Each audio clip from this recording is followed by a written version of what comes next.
They were called mother, symbols of affection and protection. But in these files, the mother herself was the one who spread death.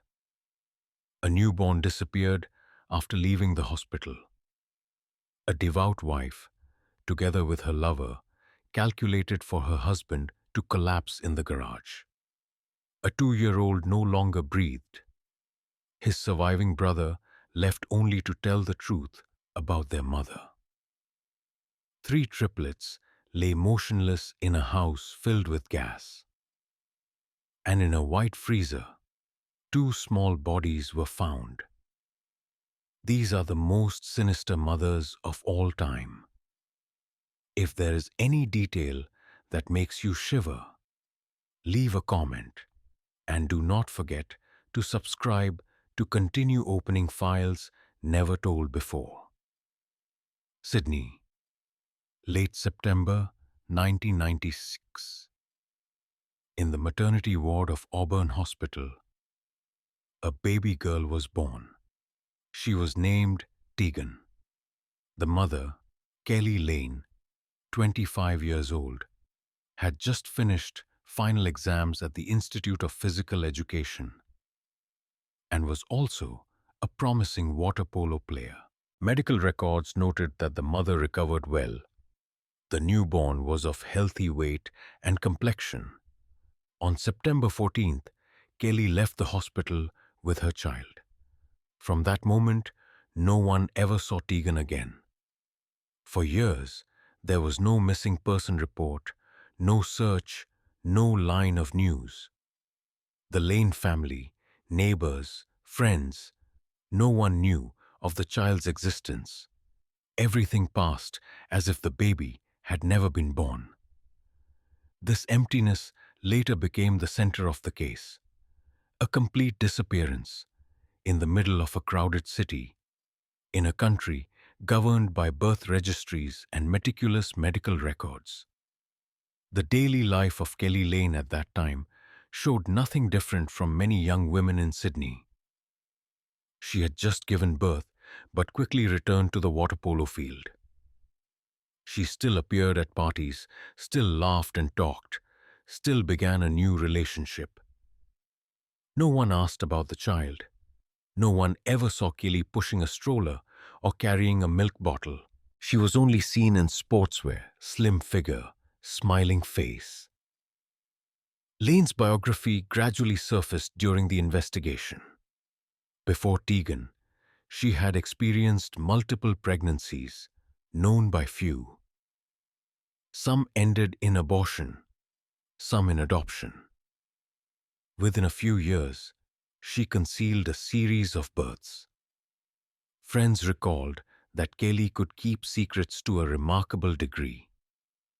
Still attending weddings, still competing, no one realized she was pregnant. Her body returned to shape quickly.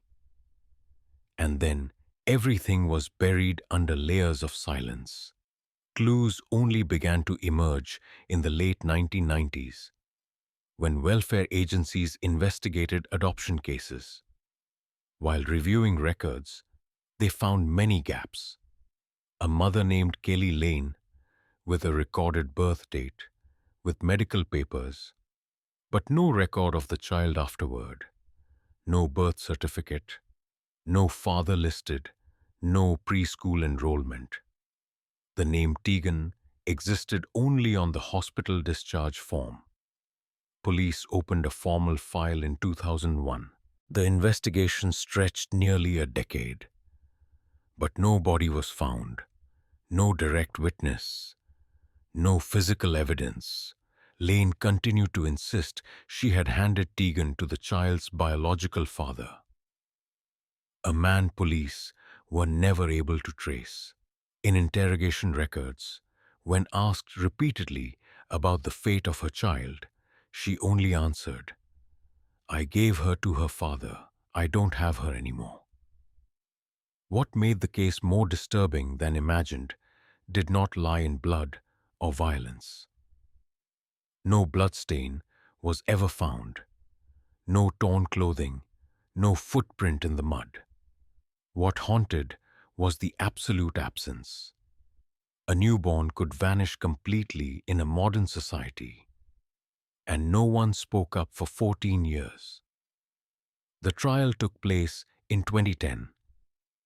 The prosecutor described Lane as someone obsessed with her own image. A national athlete, a young woman living under the gaze of others. An unplanned child was seen as an obstacle. The indictment stated, she sought to erase every trace of that existence and succeeded for many years. The defense argued that there was no body, no direct evidence of death. They said Tegan might still be alive, somewhere with her father. But the jury had to weigh. If a child truly lived, how could no one know for 14 years? No school, no hospital, no birth record, no relatives. On the day of sentencing, Keli Lane was convicted of murder. She remained silent. No explanation, no confession, no tears.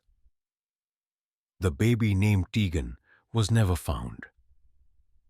The resonance of the case remained in the void.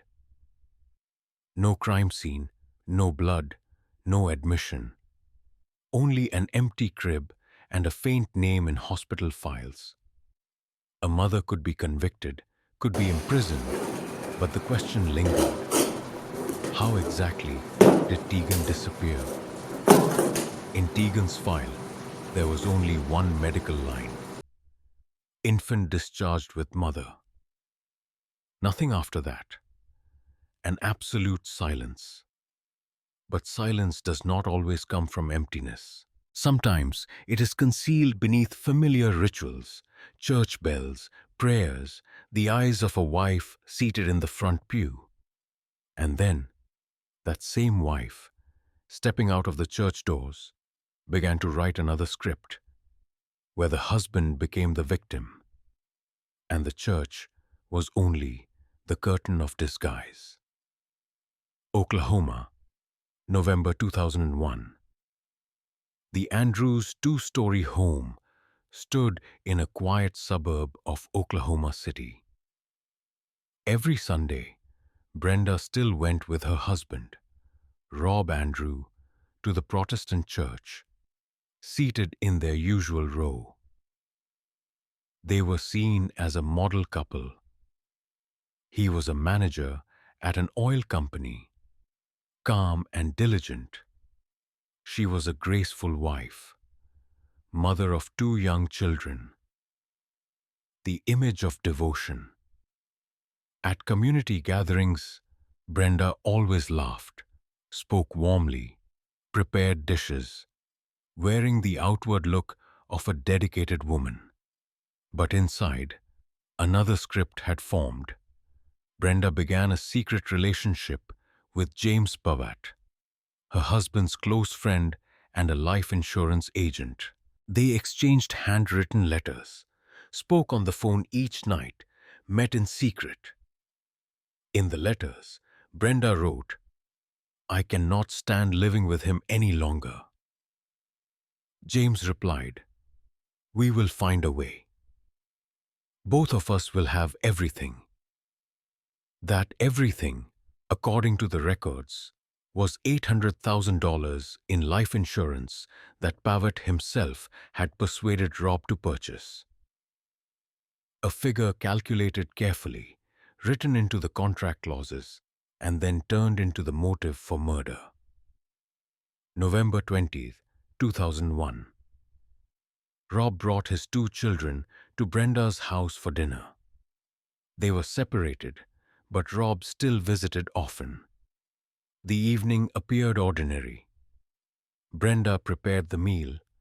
The children stayed upstairs. Afterward, Rob went to the garage to get items from his car. The moment he opened the garage door, darkness filled the space. 2 gunshots sounded. Rob collapsed, blood soaking into the cold cement floor. When police arrived, Brenda recounted through tears. A stranger had ambushed them. She ran to find the children. She could not see clearly. The story resembled a failed robbery, but details began to break apart. The garage door showed no signs of being forced, no evidence of intrusion. Shell casings lay near the door, and the gun used matched the type Pavat owned. The pieces assembled. Brenda herself had opened the garage door for Rob, allowing James to wait in the shadows, ready to fire. The investigation revealed a truth more disturbing than imagined. Rob's killer was not a petty thief, not an unknown wanderer. It was the wife who had once held his hand at the wedding, and the closest friend who had once raised a glass at his birthday. A double betrayal, calculated through an insurance contract and nights of whispered phone calls. After the murder, Brenda did not remain in Oklahoma. She and Pavat took the two young children to Mexico, living in hiding as another family. In those days, she still went to markets, cooked meals, took the children to the beach. But FBI files noted, while the children laughed and played, Brenda always carried a handgun hidden in her bag. To her children, she was still their mother. To investigators, she was a prime suspect in her husband's cold killing. In March 2002, they were arrested at the border. Brenda was escorted back to Oklahoma. The love letters between her and Pavat were read aloud in court, slowly. Handwritten lines. "You are my everything. You deserve this life more than he does." The courtroom stayed silent. The two children were taken into the care of relatives, sitting on the sidelines without a family. The trial ended in 2004. Brenda Andrew was sentenced to death, becoming the only woman then on Oklahoma's death row. James Pavat received the same sentence. There was no forgiveness, no explanation from Brenda, only denial until the end. What unsettled was not only a murder for insurance money. It was the perfect facade, a mother in the eyes of neighbors, a believer in the eyes of the congregation, a wife in Rob's eyes. Death came not from an intruder breaking in, but from within, in the family garage.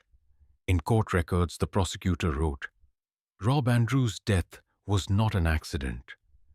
It was the result of a conspiracy where love, friendship, and trust were all exploited as tools." Today, Brenda Andrew still awaits execution. A narrow cell, no window. On prison documents, her name stands alone, without the mark of mother, without the title of wife. Only death row inmate. Outside, the garage of the old house has been repainted, but the bullet marks from that night remain faintly on the cement floor. The gunfire in the garage has faded, but the void it left has not. The husband collapsed at the doorstep. The killers were his wife and closest friend. A betrayal beyond imagination. Yet, there are cases colder still, when not the husband but the young children became the target, not for insurance money, not for material gain, but simply one morning in the family van, the younger son's life was taken, while the older boy awoke, his shirt soaked in blood. To see the hand holding the knife was his mother's. Iowa, a November morning in 2008. The silver minivan of the Kehoe family was found in an abandoned parking lot near the city of Littleton. The door was left ajar. On the back seat, 2-year-old Seth lay motionless, his small body cold. Beside him, 7-year-old Sean was covered in blood, a deep cut across his neck. The child was still alive, breathing faintly, eyes wide open. The first person at the scene was a passing truck driver. He called the police. Inside the vehicle, there were no adults. The mother, Michelle Kehoe, was gone. Hours later, Michelle was found nearby, wandering along the road with light cuts on her wrists. She said in broken breaths, "Someone attacked. I don't remember anything." But the statement quickly fractured as police began piecing together each detail. In the investigation file, a suicide note appeared, written in Michelle's hand. It read, "I cannot continue. I want the children to go with me, so there will be no more suffering." But the plan was not complete. Sean survived, and he became the only witness. In the hospital room, when asked, Sean answered briefly, "Mom did it." He recounted. That morning, their mother drove them out. When the van stopped in the lot, she took out a knife. Seth was too young to understand. Michelle held him tightly and struck.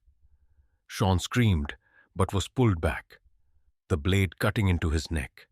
Blood poured, he fell, believing he was about to die.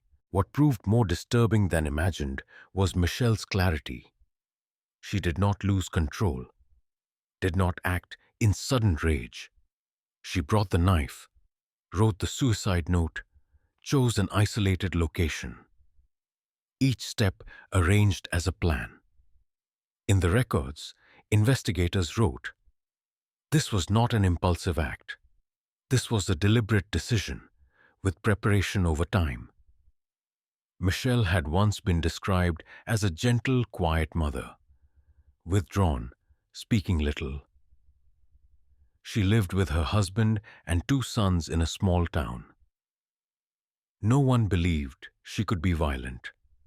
Neighbors recalled, she always held the children's hands at the supermarket. Those ordinary images, placed next to the scene inside the minivan, became impossible to reconcile. The 2009 trial laid out each detail. The prosecutor displayed the suicide note before the jury. They repeated Sean's testimony, then 8 years old, when he stood in the courtroom. Mom held the knife. I saw it. The room fell silent. Michelle did not cry, did not react. The defense raised arguments of mental illness. She suffered from severe depression, delusions, believing that collective death was an escape.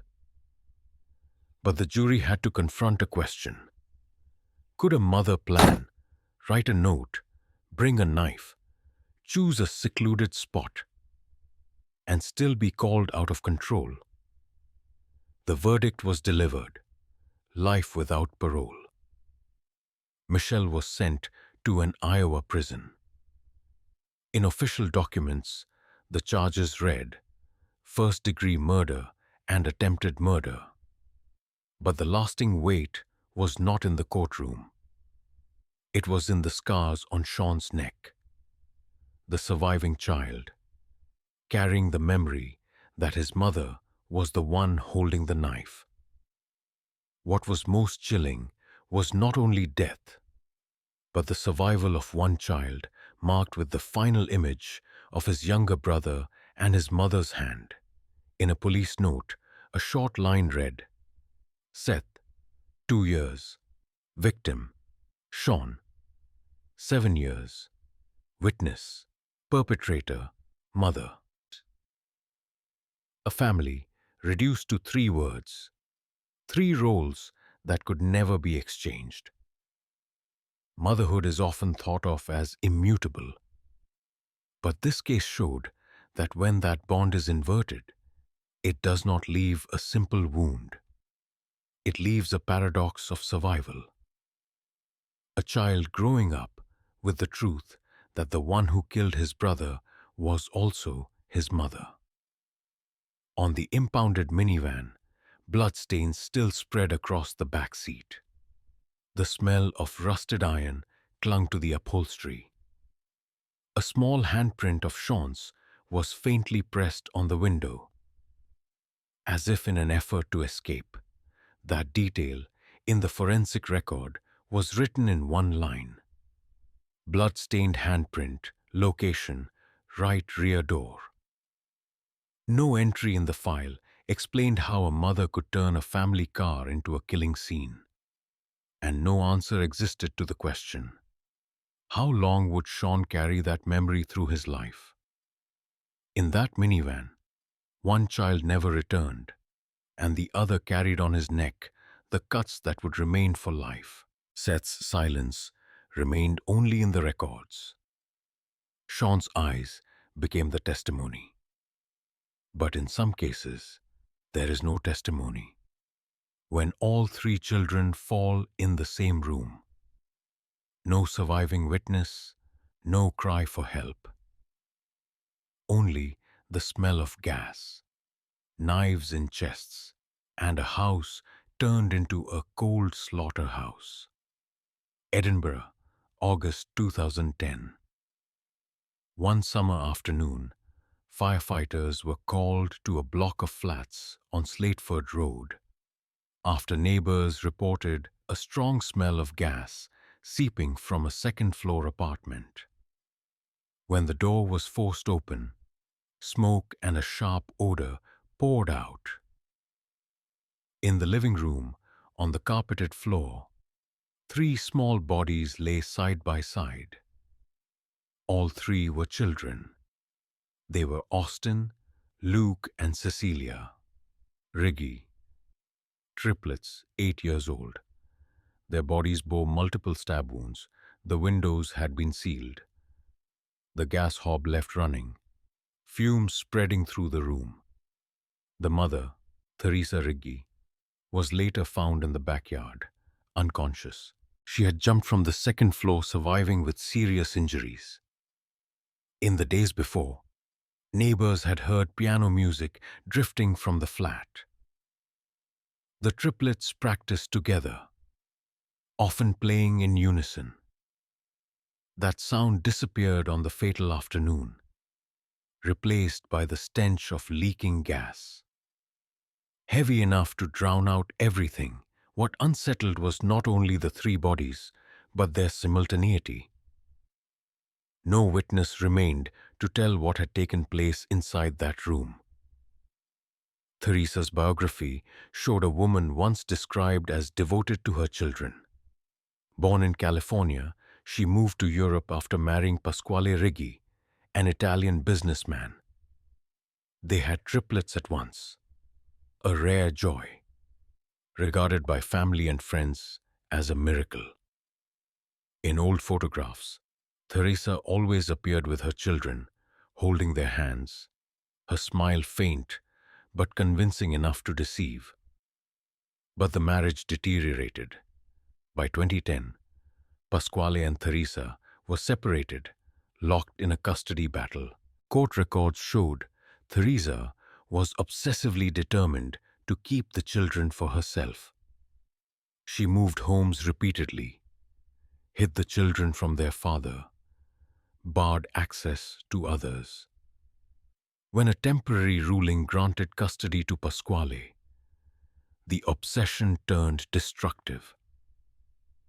On August 4th, Theresa locked the apartment, drew the curtains, opened the gas.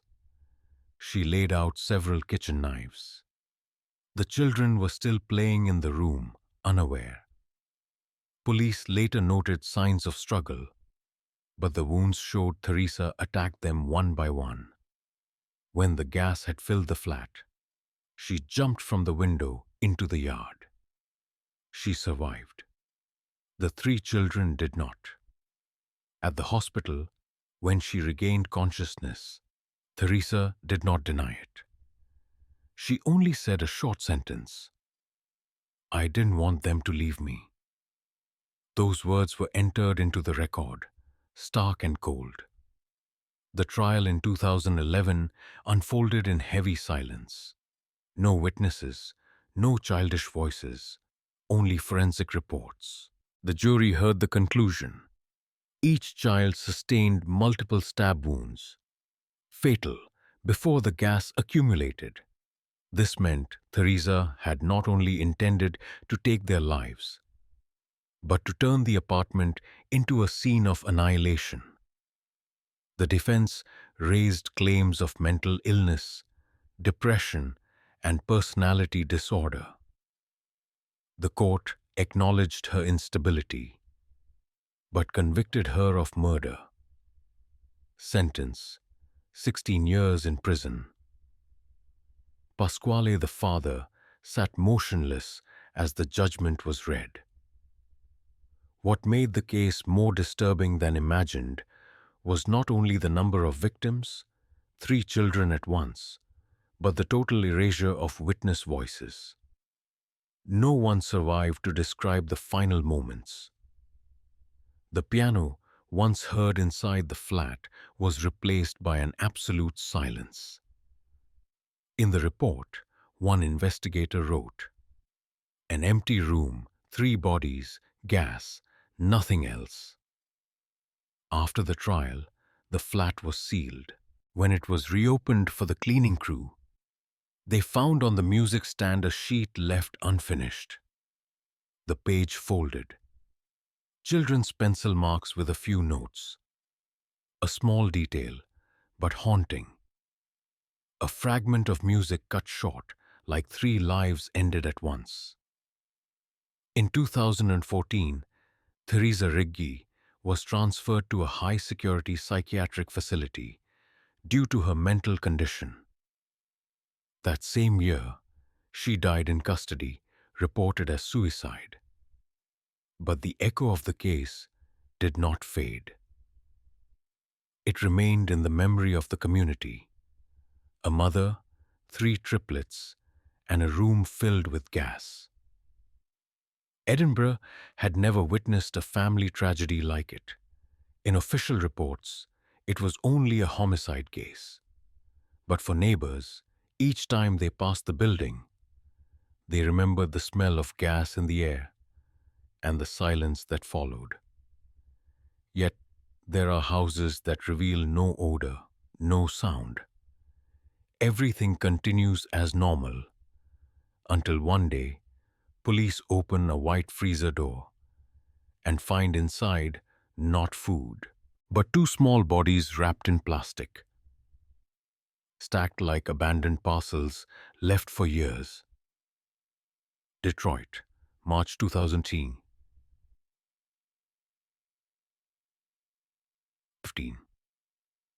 2 court officers arrived at a run-down apartment on the east side of the city to serve an eviction order. The tenant, Michelle Blair, 35 years old, had fallen months behind on rent. They expected only a routine administrative matter. But inside, the room was cluttered, reeking, old curtains blocking the light. In the kitchen corner, a white freezer, covered in dust, still plugged in. They lifted the lid. Inside were not meat or frozen goods. 2 children's bodies bound tightly in plastic. A boy, a girl. Their limbs twisted, their faces frozen as if halted at the final moment. For years, no one had found them. No one had reported them missing. They were Stony Blair, 13, and Stephen Berry, 9. Michelle's own children. They had disappeared in 2012 and 2013, yet no one outside that apartment knew. During that time, Michelle continued living with her 2 other children, went shopping, spoke to neighbors, as if nothing was wrong. The freezer remained in the kitchen, locked shut, holding a truth no one dared to imagine. When police entered, Michelle did not panic. She admitted immediately. In her statement, she said, "They hurt the others. I had to teach them a lesson." A cold explanation, turning the killing of her children into discipline. During hours of interrogation, Michelle described in detail how she beat, tortured, and eventually killed Stoney and Stephen. She used electrical cords, scalding water, and then strangled them. Afterward, she wrapped their bodies in plastic bags and placed them in the freezer. One child remained hidden for 3 years, the other for 2. In that time, she opened the freezer to rearrange, clean, and then closed it again. The surviving children slept in the next room, sometimes asking about their siblings and receiving the answer, "They went away."